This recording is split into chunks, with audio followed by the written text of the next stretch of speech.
Welcome back to A Cow's Opinion, the one show on the internet where I, the cow, get to stand around and tell you my opinion on the biggest and greatest and sometimes disappointing news that is taking place in the gaming sphere today. Now, as always, this is an opinion show where I cover the news and tell you what I think, so it's okay to like, subscribe, and use the comments below to let me know if you agree or disagree.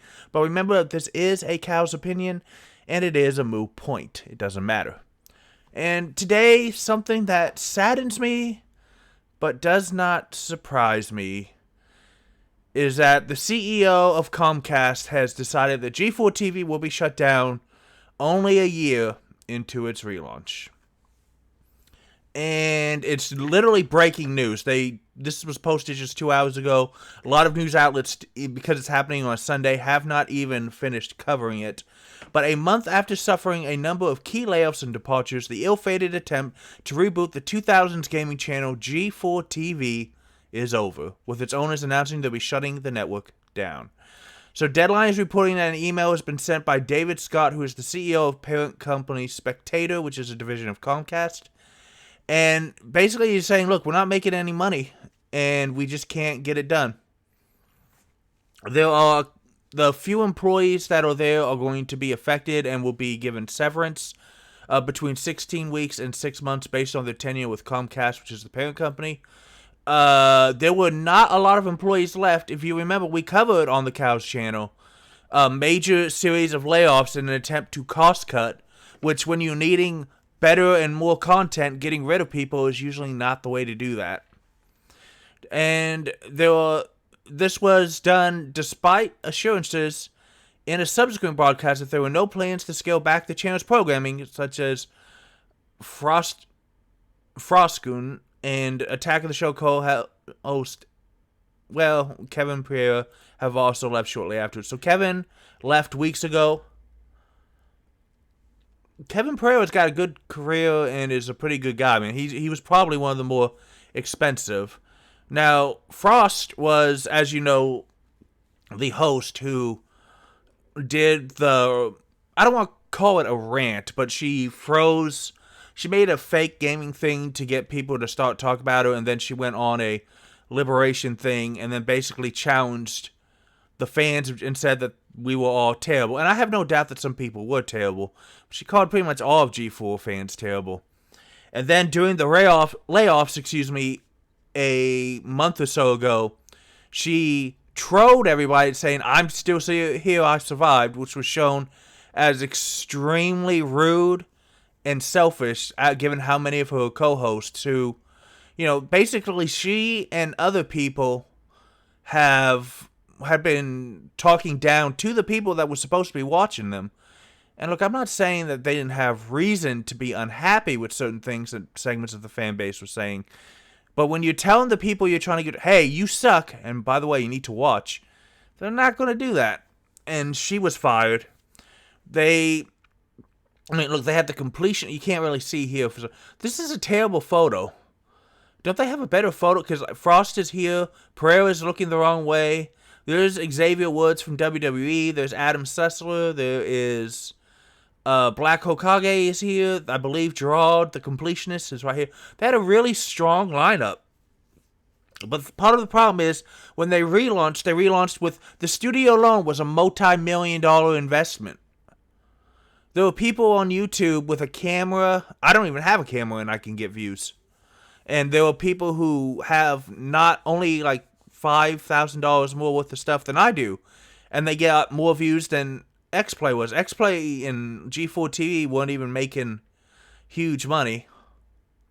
The email, which has been obtained by Deadline, is, as you know, G4 was reintroduced last year to tap into the popularity of gaming.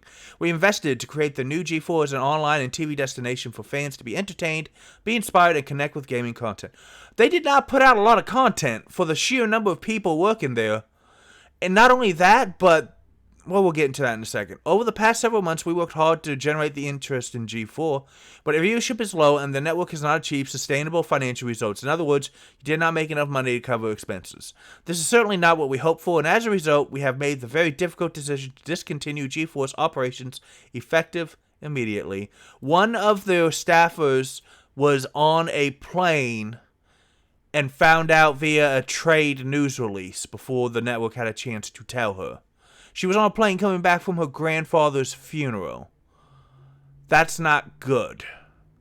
That's why you don't do this on a weekend.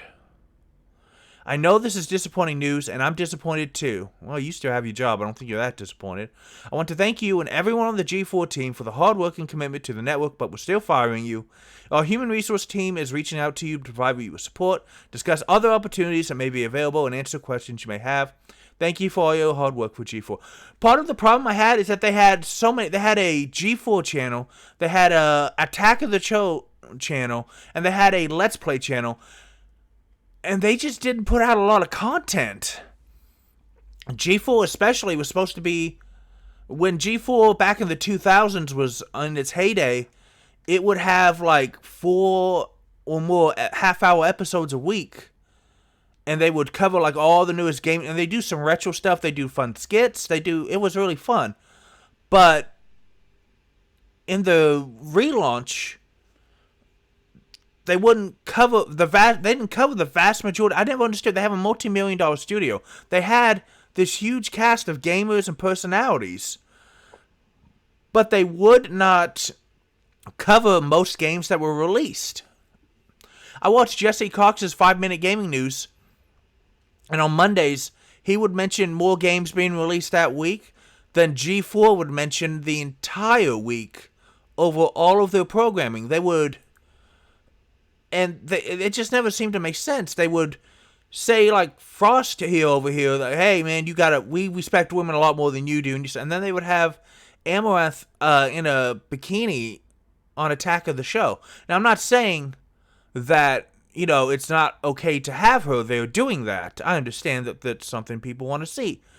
But it didn't make any sense for them to do one and then the other extreme. I just don't think they ever understood. Also, apparently Adam Sessler, in 2000s, we didn't have social media. Adam Sessler is, like, very political. He is and it's not necessarily a bad thing to be very left or very right wing. But Adam Sessler is very left wing to the sense that he thinks that anyone who is conservative is scum, and I'm not going to get into it. He said some pretty bad things. You can go into the man's Twitter feed and see it yourself. And I understand the anger, but here's the thing. You're making a gaming TV show that's going to be on Twitch and YouTube, and it was supposed to be on television broadcast as well. And you didn't make enough content, and then you and other personalities would go online, and you would insult at least 50% of your potential fan base. So you've cut the potential number of people who want to watch your stuff in half before you've even put out content and gotten them introduced to your style and your substance. And I just didn't understand that. There's a reason why I don't do political stuff. So you guys don't care what my politics are. I'm certain that you don't care what my politics are. I live in my place in America, and what the issues that I'm dealing with where in the place that I live is different than the city that you live and the city that other people who watch YouTube lives. I have no right to tell you what you should and should not do. You've got to make the decisions based on the information and the needs that you have. But that's not what G4 was. G4 seemed to be, we will tell you what you have to think. And but I do feel bad for all these guys. Black Hokage, well, I was introduced to him through G4, and I liked him, and I started watching his stuff. I've watched The Completionist for a long time. I got introduced to him because I still do watch Scary Game Squad.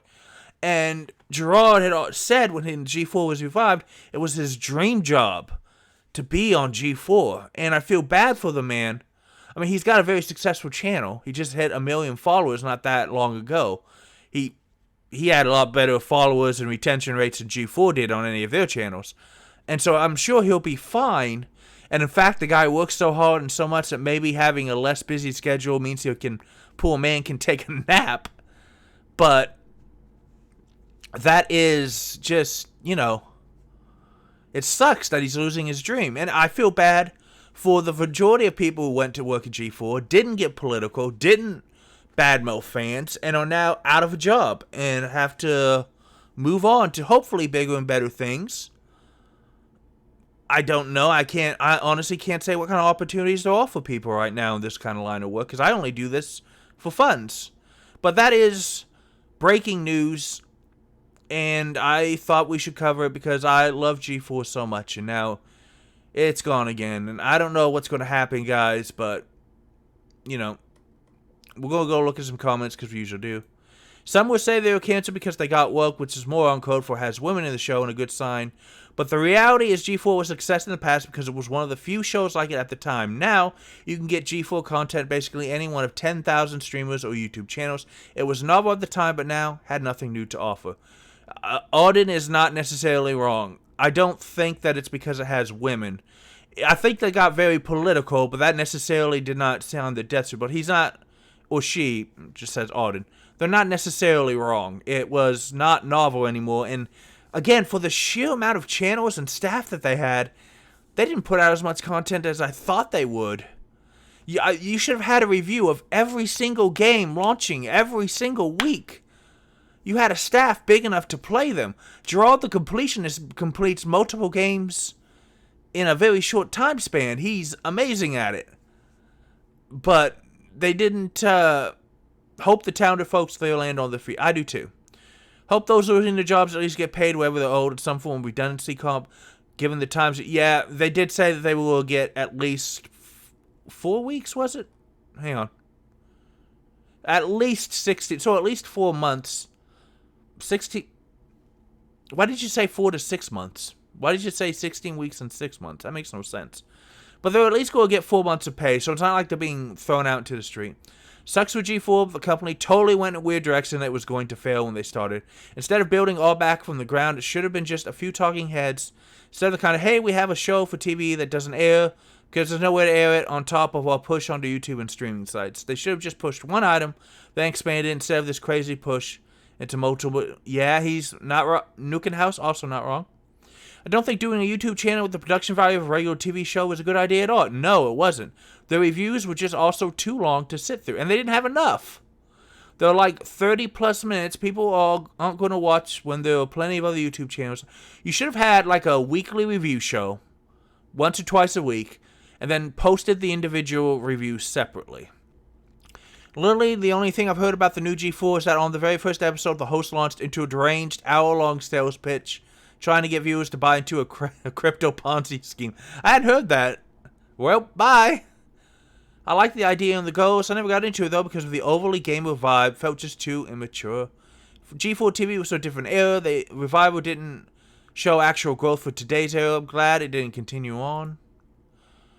I thought they'd get a little more time. This is a real bummer. I guess G4 is dead for reals. And time for Xavier Woods to get a title. Hell yes, Mike the Marvelous One.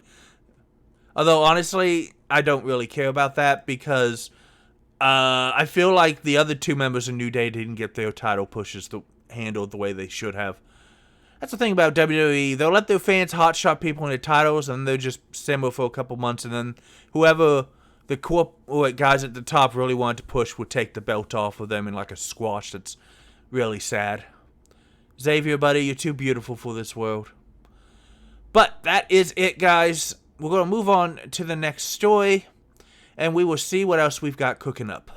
And to our next story, an update from last week's Bayonetta 3 news. If you have had your head in the sand, one of the biggest stories of the last 7 to 10 days is that Bayonetta 3's original voice actress for the main character, Helena Taylor, accused Platinum Games and Nintendo of lowballing her, offering her just $4,000 to voice multiple roles in the Bayonetta 3 game.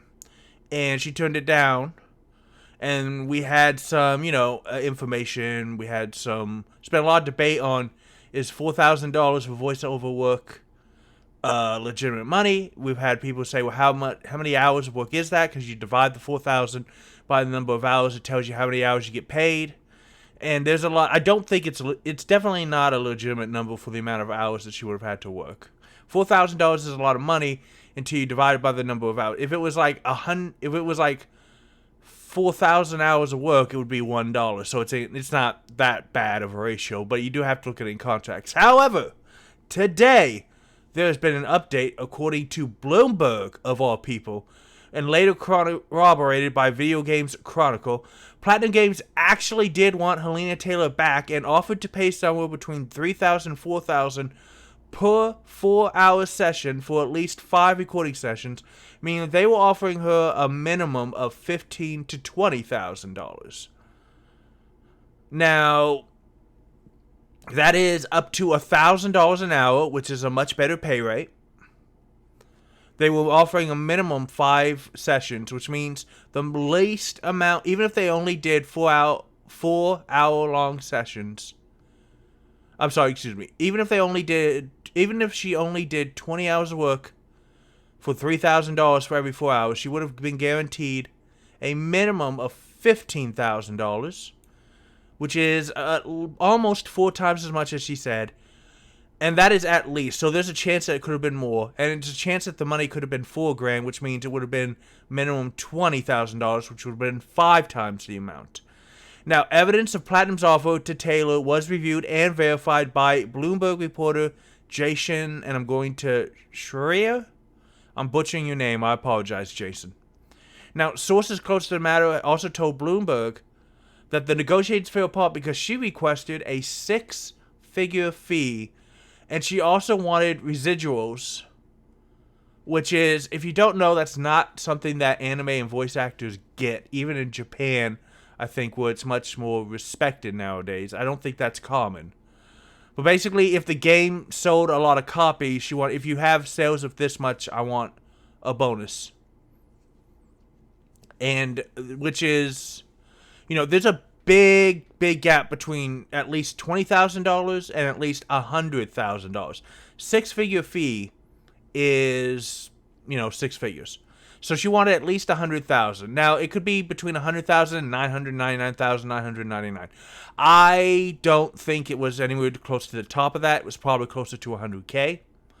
But that is obviously, that's her minimum. What she wanted was more than 5 times what they were offering at their minimum. So that's an $80,000 at their best price and her minimal price. You're $80,000 apart. That's a lot of money. Now, Taylor has struck by her account of what transpired, saying that the anonymous source's account was an absolute lie and an attempt at trying to save their ass and the game. Now, she'll let the claim stand for herself, and she said she spoke the truth, and she wants to leave the entire franchise. But Taylor is very mad. Now, shortly after Bayonetta 3 voice actor Jennifer Hale tweeted her statement, Hale retweeted a post from fellow voice actor Ben Diskin, who said that hearing one side of the story doesn't mean you've heard the entire story, and that spreading an opinion based on partial information can spread misinformation. The shadow remains cast. So we got ourselves an old she said going on right now.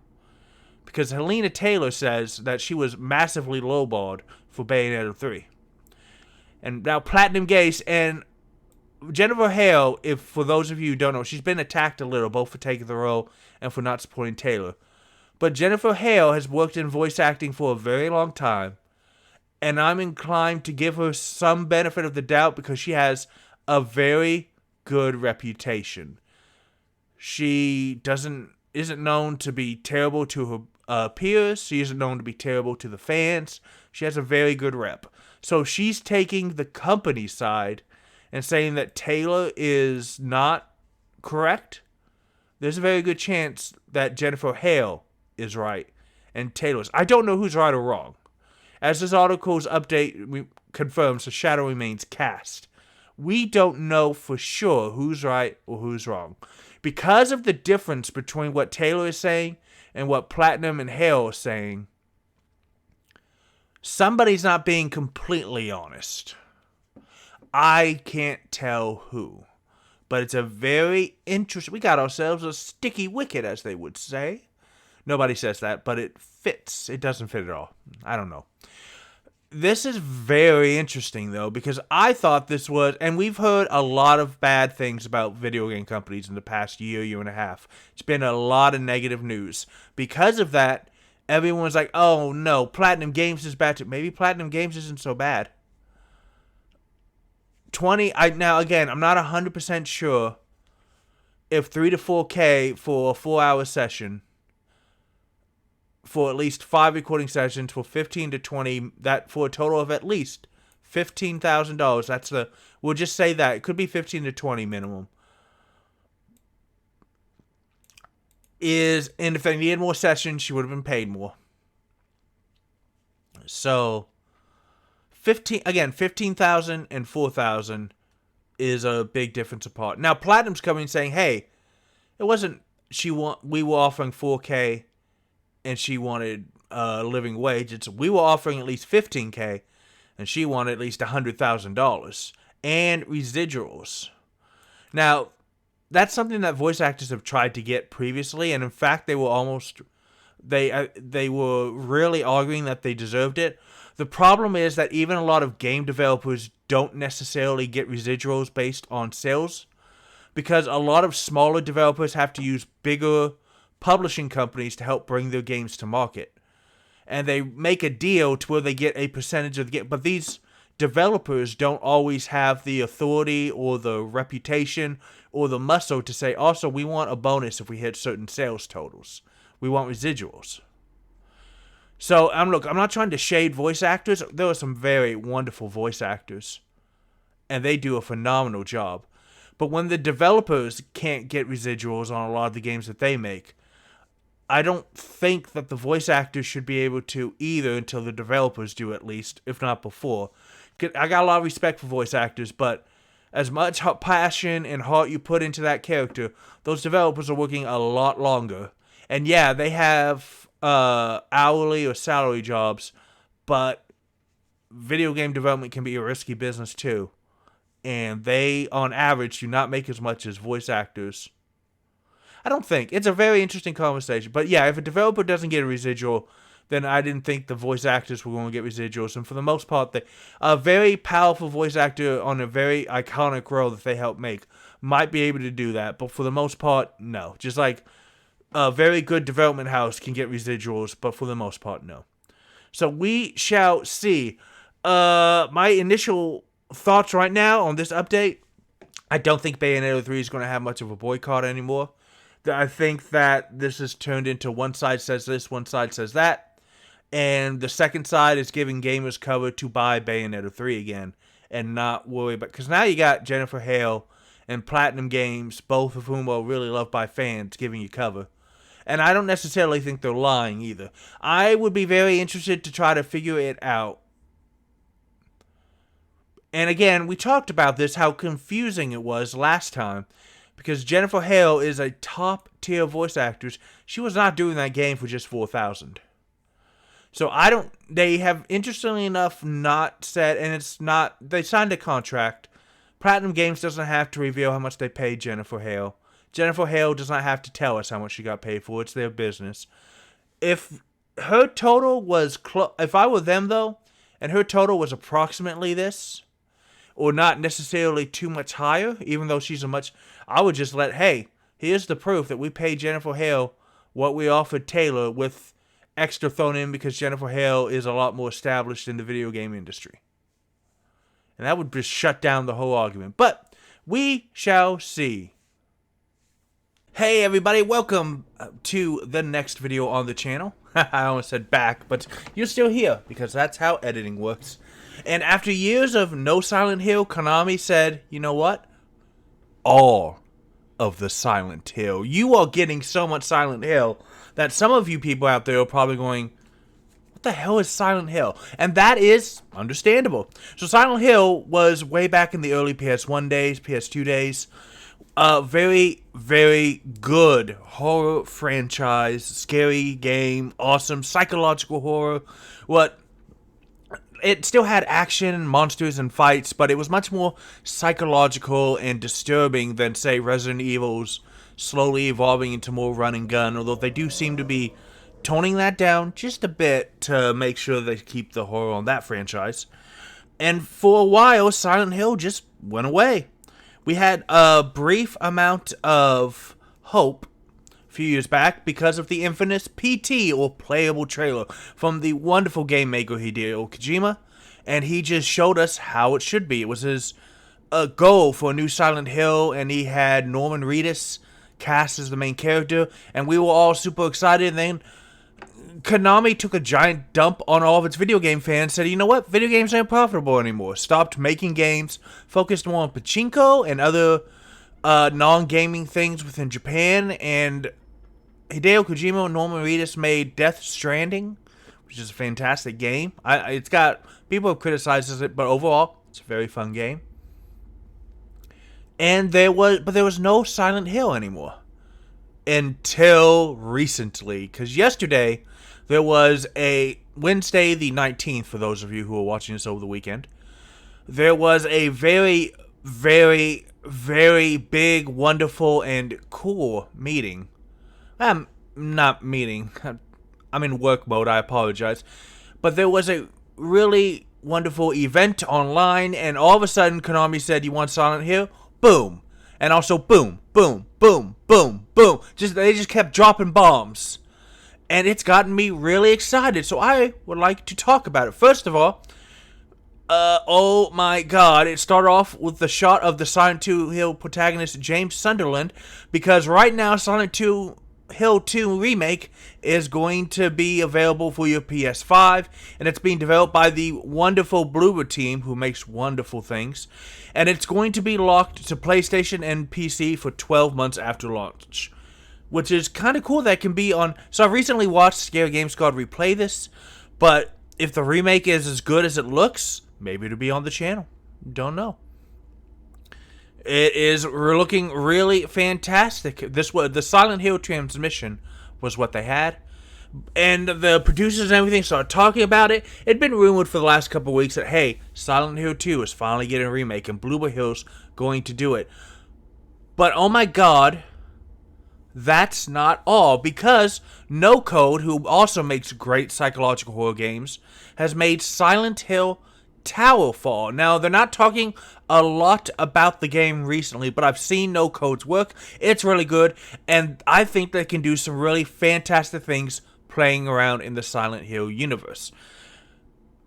Now, some of you are probably not familiar with Silent Hill.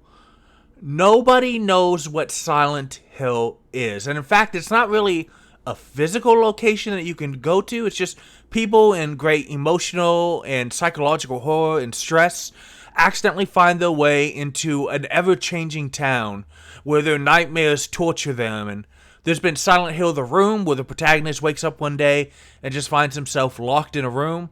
Silent Hills 1 and 2, where you journey to these towns because, like, say, a dead person sent you a letter, and it's like, hey, I know I've been dead for 3 years, but I'm waiting here in this town for you. And like, what the hell? Silent Hill 3, also really good. So it's really just, it's wonderful that they've never explained it. It's like, it's an ancient demon from the Huka dimension or anything. It's really just, whatever Silent Hill is, it is the most terrifying, painful experience to the characters that find themselves trapped there. And in fact, in certain games, you can see different characters see and experience the horror in different ways. And that is what makes it such a good franchise to just play in.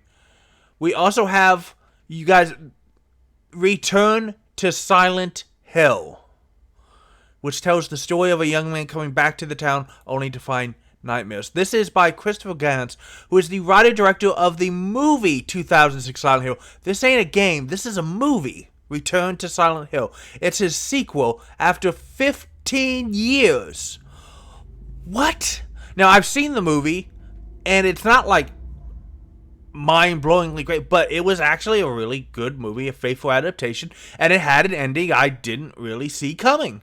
So I don't know if this is a direct sequel, or it's just like, it's another guy coming. It's obviously taking inspiration from the second game of a young man coming back to the town to only find nightmares, but that's okay, because they did such a fun job in the first movie. I would like to see more.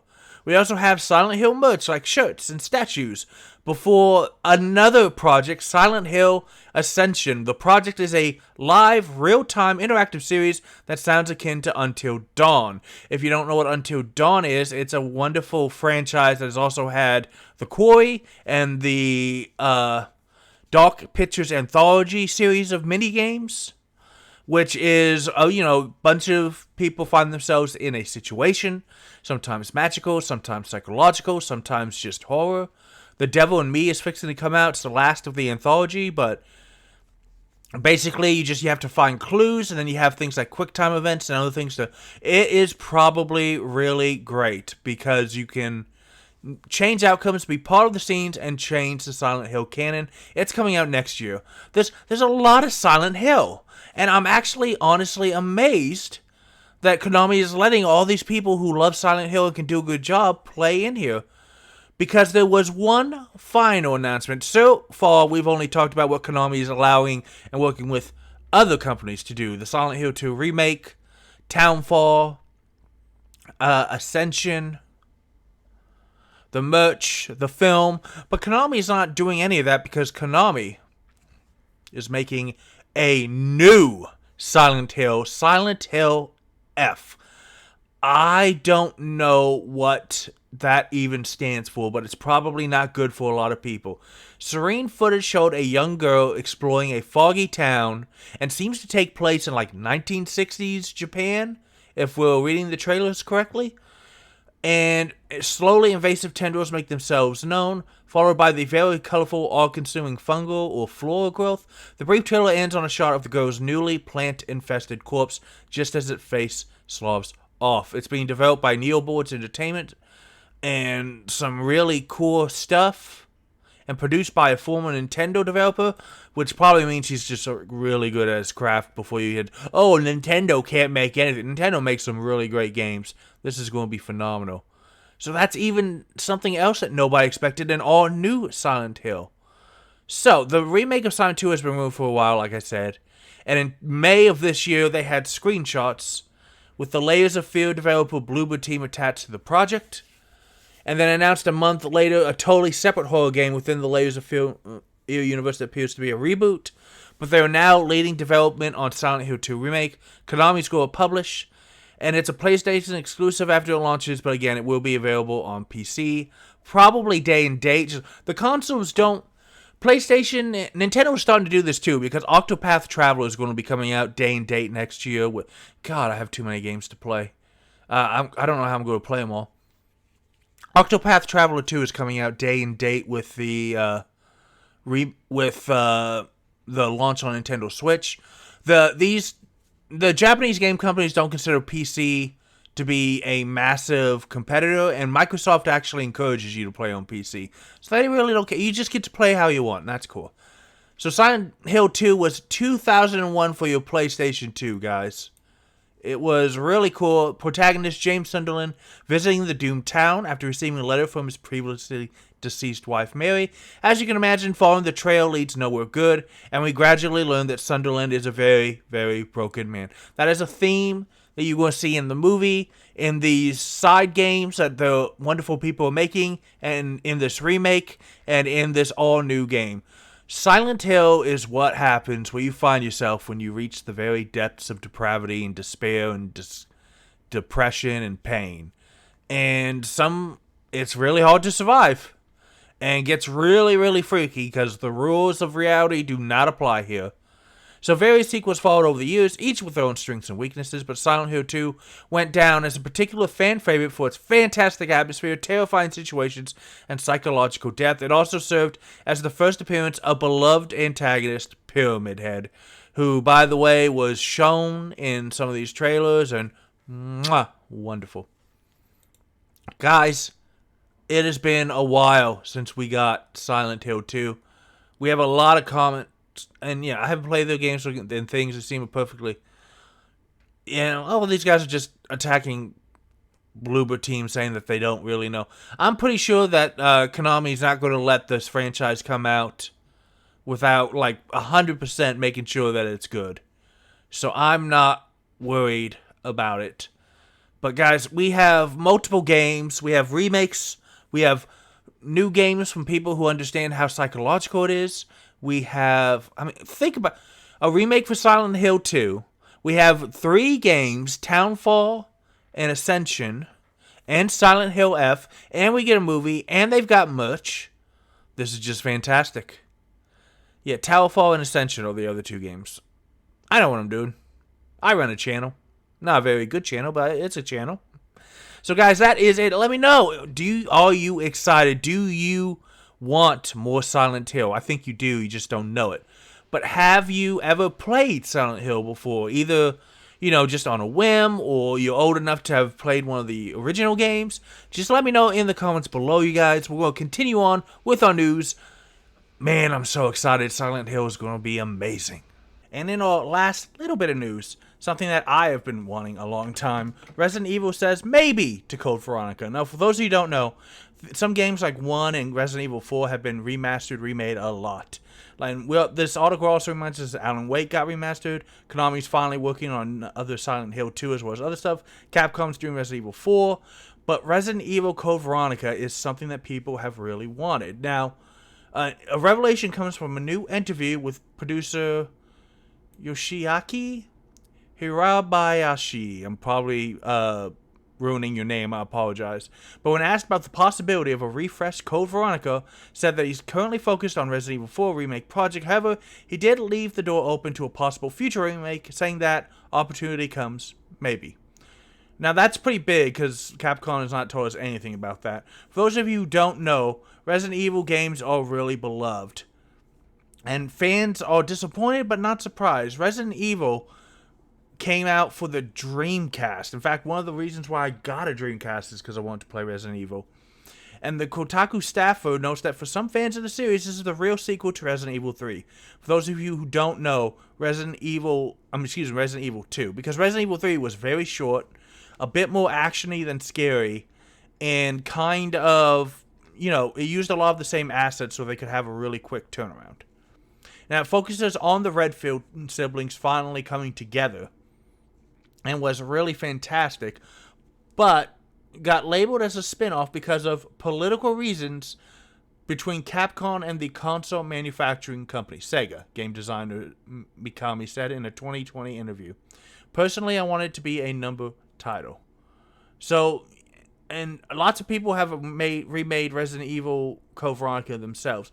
Basically, look, there was a lot of politics involved when doing console wars and just a ton of stuff. So it doesn't quite get the respect it deserves. But this is the spooky season. Maybe we'll get some spooky good news. Guys, that is your news for this week. I am the Cow. Like, comment, subscribe, and post down below what you liked, what news stories you think I should cover. And if you're watching to the end of this video, let me know if you think we should be doing the news show twice. I'm really liking the views that this is getting. But I'm feeling like maybe we should be doing the news shows on Wednesdays and Sundays. Because I don't know if the news happens on Sunday or Monday, that's a long time to wait. But thank you guys for watching, and we'll see you next time.